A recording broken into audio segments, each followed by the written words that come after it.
Have you ever just rented out your house quickly to cover the mortgage because you just moved out of the house? Being a landlord is really not what you thought it was going to be.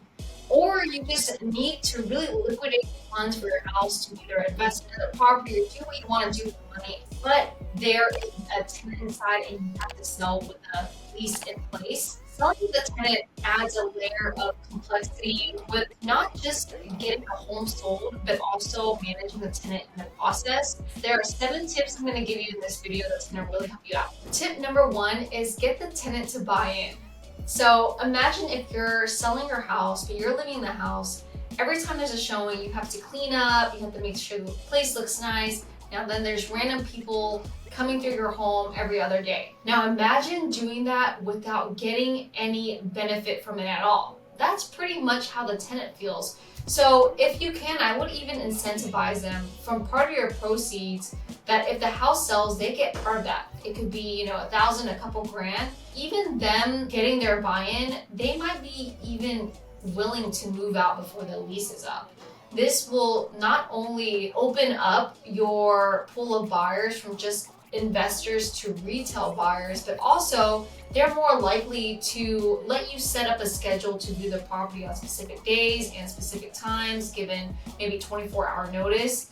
And that will make the biggest difference because buyers don't usually want to reschedule. So that leads to tip number 2. Agree to a showing schedule. So it's really important to have your tenant on board because a buyer will not really ever purchase a property sight unseen or even give an offer sight unseen. Most buyers, they have these random times whenever they're free. So if they need to see it on a Thursday evening, you reach out to them and say, hey, we can't show it until maybe next Saturday. Most cases, more than not, they're not going to reschedule. They're just going to look at another property down the street when they do have that time available already to them.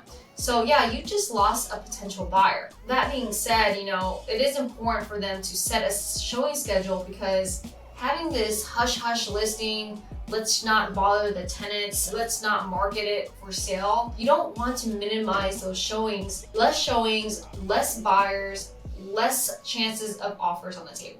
Tip number 3, know what the home looks like. Don't take their word for it. Go in for an inspection.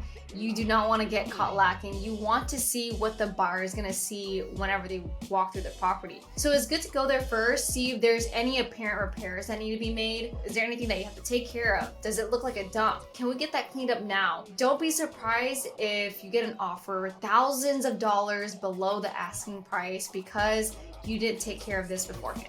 Tip number 4 is get the best marketing done while you're already out there. So I repeat, please do not throw up cell phone pictures. And I repeat that because cell phone pictures are an indication of this house looks ugly, this house is a beat up house, this house looks like it has a motivated seller, give me a discount house. So never put any cell phone pictures.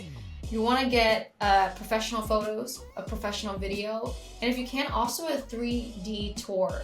So that way buyers can go through the property online, and if they actually set up a showing to see it in person, they're serious buyers. Tip number 5 is be patient and have the right expectations. This is maybe something that you might not want to hear, but really with selling with a tenant place, you're just gonna have to be patient and or potentially give a discount on the property. And that's because whenever you're selling a property and you really have to sell with a lease in place, you're gonna have to market to only investors and or find a buyer who's willing to wait a month before they can actually move into the home. You have to minimize showings. You might have to risk showing the property that's unclean at the time. So in order to stand out in front of the competition, you're gonna have to be competitive. And usually in this case, that's gonna come down to price. Tip number 6, consider other options. If you had a hard time wrapping your head around the last tip where you have to maybe give a discount on your house, just think, maybe do you have to sell right now? How many more months does it take for the tenants to actually leave the property? Is it worth for you waiting those amount of months, letting the tenant leave, clean it up a little bit, stage it up well, and sell it vacant where it looks its best and get the best price for your home?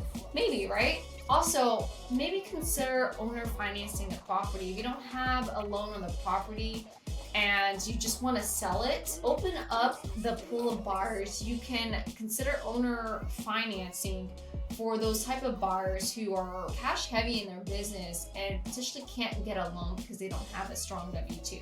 Tip number 7 is hire the right realtor. If you decide that you're definitely need to sell with the lease in place, take the time by interviewing agents. It's not the time to just pick anyone and have a listing go up and hope and pray that there's an offer that comes by. The person you choose is going to have to be a problem solver and proactive. They're going to be reaching out to tenants, buyers, buyer agents, really trying to get everyone to cooperate to show the property when everything is convenient for everyone. And also, you want to make sure that the realtor is going to do the marketing, get everything set up right, the schedule with the tenants, the marketing, the 3D tours, get that set up before even the listing goes live to make sure everything goes smoothly. I hope this is mucho help, and if you need a step-by-step in PDF form to have a checklist, click the link below.